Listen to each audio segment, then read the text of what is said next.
Thinking about maybe getting out of contacts or LASIK surgery, refractive surgery, PRK. Have you guys heard much about what LASIK is? PRK, I guess you've done a little bit of research, checked out the website. We have a new website that's just up and running now. Hopefully that was helpful to you as well.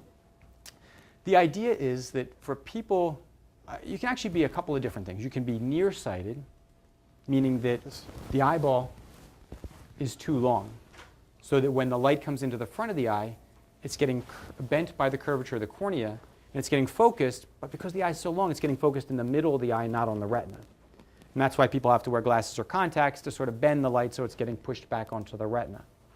And then there are people who are farsighted. Farsighted is sort of the opposite. The eyeball itself is too short. And when the eye is too short, as you can imagine, when the light gets focused from the cornea, it's now getting bent, but it's not getting bent quick enough, and so it's still blurry when it hits the retina. And those folks need to wear glasses or contacts that bend the light more sharply to get it focused on the retina. So how can we fix this? Well, obviously glasses and contacts can bend the light, change where the light goes, get it focused on the retina. But there are other things we do that can do that as well, so you don't have to wear the glasses and contacts. And the surgery we do, LASIK, PRK, and we'll even talk about Visian lens, but the LASIK and PRK surgeries work on the cornea. The cornea is the very front of the eye. The cornea is the main refractive surface of the eye where the light is bent. And what we do is we just change the shape of the cornea. With LASIK surgery, we always make a flap in the cornea. Then we use a laser to resurface the center of the cornea, either making it flatter for nearsighted people or steeper for farsighted people. Then we put the flap back down.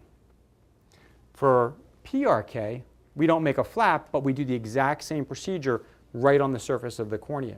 And there are some patients where that's a little bit safer, where that works a little bit better. Some patients do a little better with LASIK, some do a little better with PRK. The procedure itself, pretty quick.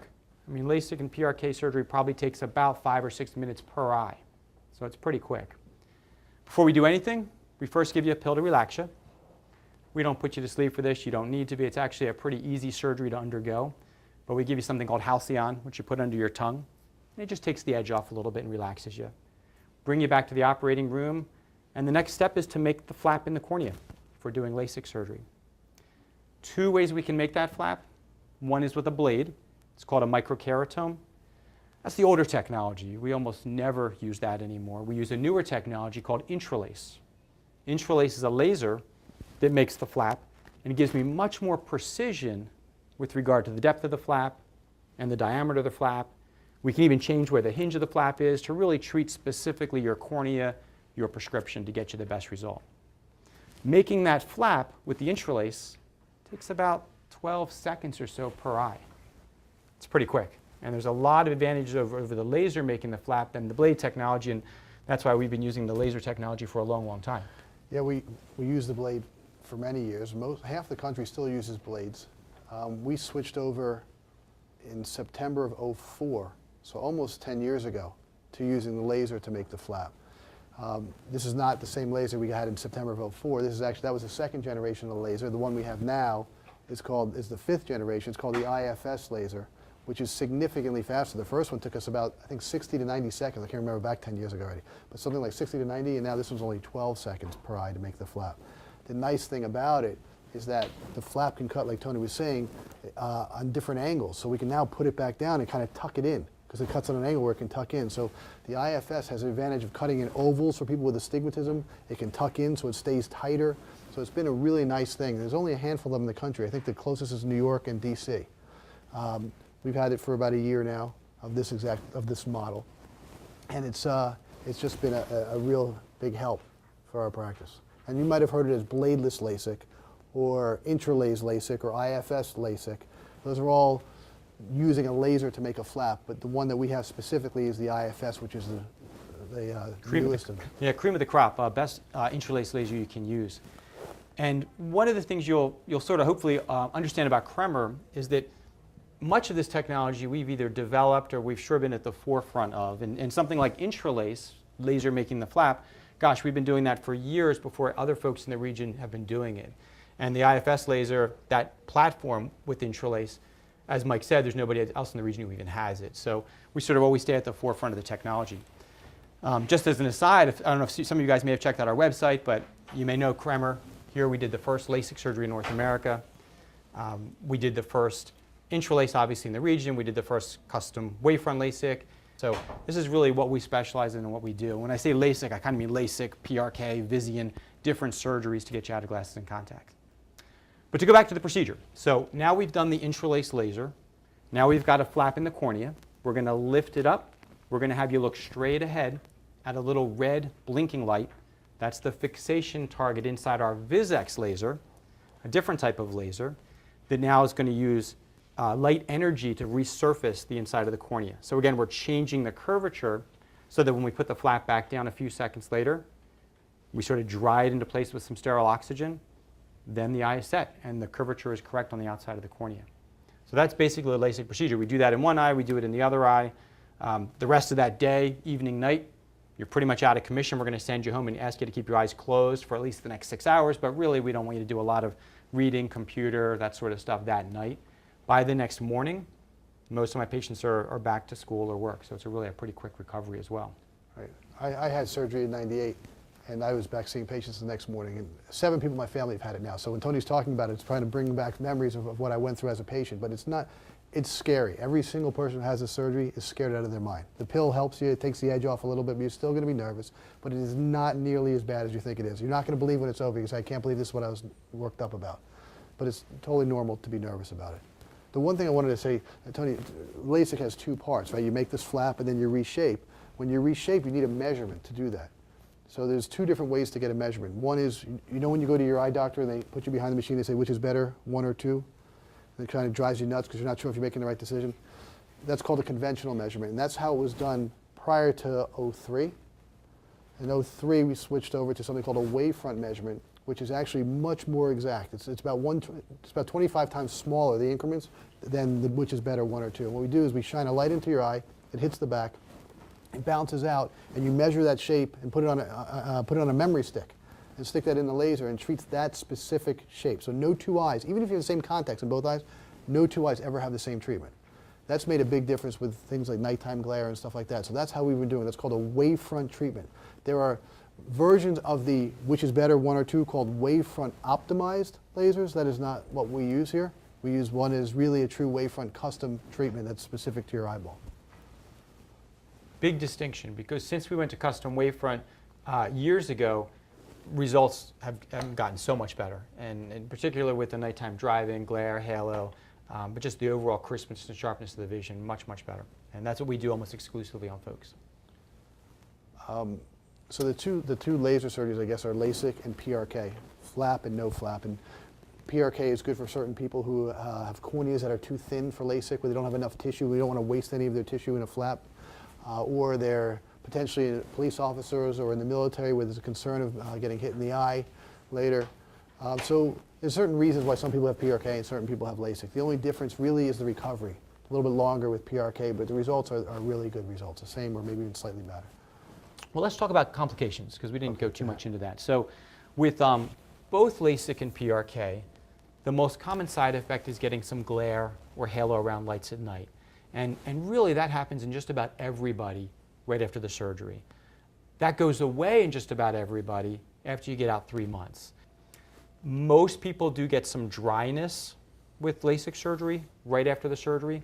One of the things we're going to make sure we do is make sure you're a good candidate. And so before we do anything, we put you through a whole bunch of tests. One of those tests is to check and see how many tears you make, see if your eyes are dry. Very few people have dryness that makes them not a good candidate for LASIK, but sometimes we see it. I think especially more in the perimenopausal women. So we're going to check everybody's tear production, make sure you make enough. But after LASIK surgery, the eyes do tend to be a little more dry for the first few weeks, and maybe even the first few months. And we're going to supplement them, you with artificial tears to make sure you get through that. Risk of infection, very, very rare. You always see, anytime we do any surgery, there's always the risk of infection. With this kind of surgery, it's very rare. Other complications? There's the chance you may need a touch-up. Maybe years down the road, your prescription changes a little bit, or maybe even in the first year, we don't get it exactly where we want to get it. The risk of needing a touch-up for the practice overall is about 4%. But the wonderful thing about us here at Kremer is we cover you for lifetime. So if you have the surgery and 10 years down the road, You need a touch-up, you come on back in and we take you upstairs or downstairs and we fix it, which is nice.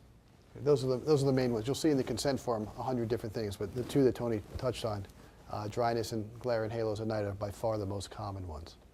The third option to fix, there's other cataract options and things like that. Tony does a lot of cataract surgery, a lot of clear lens extraction, so other surgeries too. But probably the more common ones to get rid of glasses are Lasik, PRK, and something called a Visian lens or an ICL. Has anybody ever heard of that before? No? Okay. It's a lens, so you don't touch the cornea. You don't do Lasik, you don't do PRK, nothing to the front. Just take a contact lens, roll it up, and stick it inside the eye. It's a 5-minute surgery, 7-minute surgery per eye, just like Lasik. And you can go to work the next day like Lasik. The military does the most of them in the country, and then we do the most in the eastern half of the country of this. It's a fantastic surgery. It typically was for people who had really, really bad eyes. But since it's gotten more accepted, it's come down to patients who come in because their friends had that lens and they wanted to have that lens. Or they have dry eye that's too dry and you don't want to take a chance of doing Lasik or PRK. Or the front part of the eye doesn't have a perfect shape that's good for Lasik or PRK. So people who aren't always good candidates for Lasik or PRK, we're sticking in this lens inside the eye. Great surgery, vision's terrific. There is some risk, like there is risk with Lasik and PRK. Infection rare, 1 in 1,000. You have a natural lens in your eye that could potentially get cloudy, which is called a cataract, which if you live long enough, you get cataract, so you kind of want to have cataract sometime in your lifetime. Or the pressure can build up, and there's things we can do to try to prevent that. But so there's some risk to that. But another option, so one of the nice things about coming to Kremer is that we do pretty much every front half of the eye surgery you can have. And it's not just Lasik or PRK. We have every other option, because we have upstairs, we have a certified ambulatory surgery center. It's like a hospital. And we have 2 ORs up there. And in fact, upstairs is the first ambulatory surgery center in the Delaware Valley. You know, one of the amazing things about us here at Kremer, and our founding partner, Fred Kremer, it's a very innovative practice. And so much of the new technology, as I mentioned, has sort of been invented here, including a lot of the nomograms in terms of the way we treat people, who's a good candidate, who's not a good candidate. Something as simple as what we call a pachymeter, which is a device that measures the thickness of the cornea. That was invented here at Kremer. And that's now used in every single eye doctor's office, not only to follow corneal diseases in people who may or may not be a good candidate for Lasik or PRK, but every single glaucoma patient in the world needs to get that measurement. Technology that was invented here. The first excimer laser to treat Lasik patients, the first FDA-approved excimer laser, was made here at Kremer. So again, a long history of being very involved with this technology, and we really dedicate our lives here to getting people good vision and doing the right thing to get you seeing well. one thing about that is, although we do a tremendous amount of surgery, depending on the month, we tell between 20 and 30% of the people we see that are not candidates for surgery. So we have no problem telling you you're not a candidate if we don't think that everything's going to go well. So the way that this typically works is, tonight we'll give you, if you want to stay, which I recommend you should stay just for a few minutes, we'll tell you if you're a candidate or not, or what surgery is the best option for you. Then you stay out of your contacts if there's soft contacts, it's 2 weeks. Anybody wear hard lenses? Okay, so soft contacts, 2 weeks. You come back, we take all these measurements. It's going to be the most in-depth ophthalmology exam you've ever had in your life. And then we proceed to do surgery within a day or two of that. Sounds good. Now, questions? We don't want to sit here and lecture them. Yes, sir. I don't know if this is true, but some people I've talked to have said that after you get eye surgery, that you might have to still wear reading glasses. Is that true? Great question. I talked about nearsightedness and farsightedness. Those are the two big categories of need for glasses you can have. But over the age of 40, 41, 42, maybe even 45, everybody's eye muscles lose the ability to focus at different distances. That's called presbyopia. And that happens to every single person when they get into their early 40s. And it is true that with Lasik or PRK or Visian, we can give you the best distance vision.